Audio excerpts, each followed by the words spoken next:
Good morning and welcome to the first annual Summit League Basketball Media Day. We're coming to you live from the downtown Holiday Inn in Sioux Falls. Excited to start things off with 5 hours of live coverage from today's event. I'm Alex Heinert alongside analyst Greg Stemen. A host of other characters are going to be joining us throughout the course of the day. We're pleased to start our day with third-year head coach from Purdue Fort Wayne Women's Basketball, Niecee Nelson. Niecee, thanks so much for being here with us. This is an exciting thing for basketball fans, I think, everywhere to get the season started on a big note like this at the end of October. Yeah, absolutely. When we heard about this media day, we thought what a great way to show fans and everybody out there a sneak preview of our programs. Yeah, perfect. Niecee, of course, the first of 18 coaches that will be joining us from now until 2 o'clock, along with Commissioner Tom Duple. We're excited for this whole process. It's going to be good. The coffee's been going this morning. Let's talk a bit about your program. This is a team in Purdue Fort Wayne that now you've seen for a couple of seasons. How do you feel this offseason was compared to maybe the first 2 years under your belts?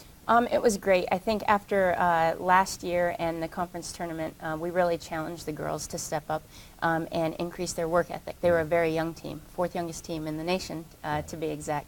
They put in the work in the spring and the summer. We really focused on fundamentals. And then we added some key pieces moving forward that gives us a little bit more of experience in some of the positions as well. Coach, you talk about your returners, DeJure Young, your sole senior, and then you've got Jalencia Williams, kind of the guard and the post. And you talked about your additions. What are some of the impactful additions you think you've made to your program that can help take you up a level? We had a transfer from Chicago State. She came home. She's actually from Fort Wayne. Her name is Shatoya Sanders. She has a very big athletic post presence. We have a lot of guards that can get out and really push the ball, and she ties that all together. Her defensive intensity is huge. She loves to rebound both on the defensive and offensive end, and she's very versatile. She can score in several ways. Back to the basket, she can take you off the dribble from the high post, and she has a really good-looking shot as well. How have those additions, along with some of the returning kids that you have, how does that change the identity of your team? And what do you kind of want to see from that group now as you get ready to start the season in just a couple of weeks? Yeah, we're starting to shift towards the type of basketball that we like to play, being able to mix up some defenses from zone to man and even in the press. We are able to, again, go inside out. You talk about Jalencia Williams, a returning post player. Now we have some depth in the post with 2 post players that can really go at them. That allows us to pound it into the post, and then when you start paying attention to that, we have shooters on the outside as well. Kirsten Repp, a 3-point shooter, returning for us, was only a freshman last year, and she's only gotten more confident and put in more work as well. And that's what you need in this type of league. You came in and took over a Purdue Fort Wayne program that had struggled, and what you need to do is you've made that progress. You're starting to get your players in there. How do you sell to your young ladies how we can close this gap with the teams in the upper echelon of the Summit League? Yeah, we talk about it as being a process. We look at the preseason, and it's a really good opportunity for us to work on getting better day by day, game by game. So we don't look at the end result. We look at the process we're taking to get there. DeJure Young is leading the way. She is our lone senior that you talked about, but she has done a really good job in the leadership department. Not only does she work hard in practice, she does things right on and off the court, and players follow that.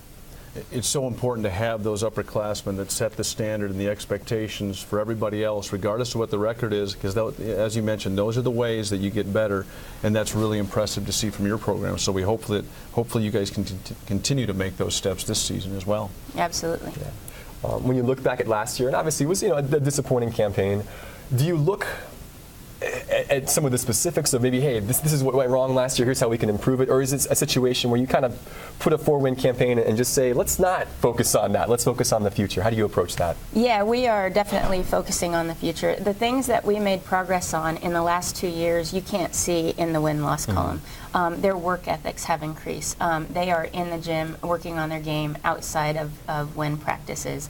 Their attention to detail has increased, their camaraderie, their team chemistry. All of those things are things that we've worked on that you weren't able to see in the win-loss column. Now with, again, a year under their belt, a lot of them had to learn on the fly. First conference game, we started 4 freshmen and a sophomore in a very experienced conference. And so anyways, I'm hoping that experience translates for us this year. And then adding those key pieces as well. Now we have also depth in the point guard position. We brought in junior college transfer, Sierra Bell. So she's coming in with experience as a junior.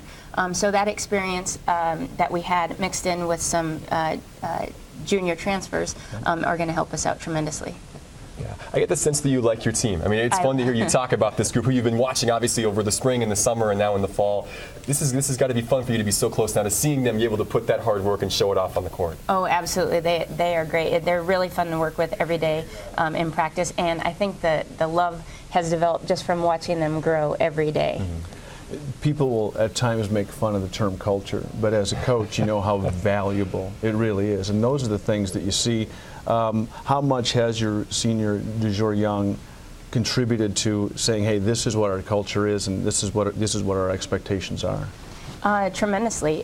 When we came in, she understood and bought in right away to what that was, and she took that expectation, and not only did she harness what that meant, but then as the 2 years started to develop, she started to show as a leader what the younger players needed to follow, and that was the expectation of the coaching staff, but now she took accountability for that growth as well. Yeah, that's great. You're closing in on the start of a new season, really just a couple days away, November the 6th, to get things started with the home contest. Let's look at the schedule right now, and as you look through the non-conference, you know, some of the names stand out. Purdue, of course, coming up with a big road game against a team that you now have really kind of branded yourself with, Purdue Fort Wayne. The colors have changed, all those types of things. Talk about what it's going to be like in the non-conference going into the conference season. What are you looking forward to this year? Yeah, you know what? A big game for us, our second game of the season is Western Michigan. We look at that as a MAC opponent that's really strong and athletic and has done some really nice things in the MAC. So right away off the bat, we're getting challenged. Then a couple games later, we go to Purdue, and that's going to be a great road trip. A couple hours down the road for us. And this is a team. Again, we have an opportunity to go in there and really showcase how we've developed. Those two non-conference opponents mixed in with Milwaukee of Wisconsin. Those were put on the schedule specifically because of the opponents that we have in this conference. South Dakota State, Western Illinois, those teams have really set themselves apart. So the key games that we put there in the non-conference really are going to prepare us for conference play.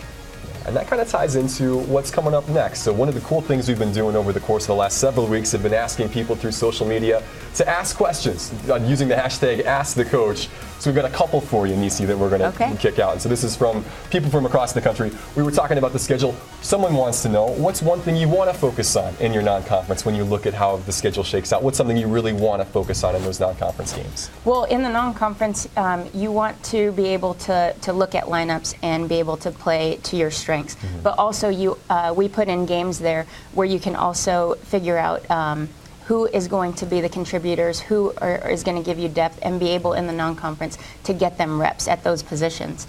So that's something definitely we're focusing on, along with next play mentality. There you go, yeah. Another quick one for you from the social media world. Someone wants to know a player that's going to make a big impact. What's a name that we should be looking for this year for Purdue Fort Wayne? Shatoya Sanders is going to make a big impact, and I only bring up that name because we haven't talked a whole lot about her. But as a post, she's a post presence and both an offensive and defensive rebounding threat for us. Good stuff. And then last one, what's the first thing that you do? This is a good question out there from social media. What's the first thing you do post-game when you get back to your home? What do you do? My kids are always waiting up, and so hugs and kisses are at the top of the list.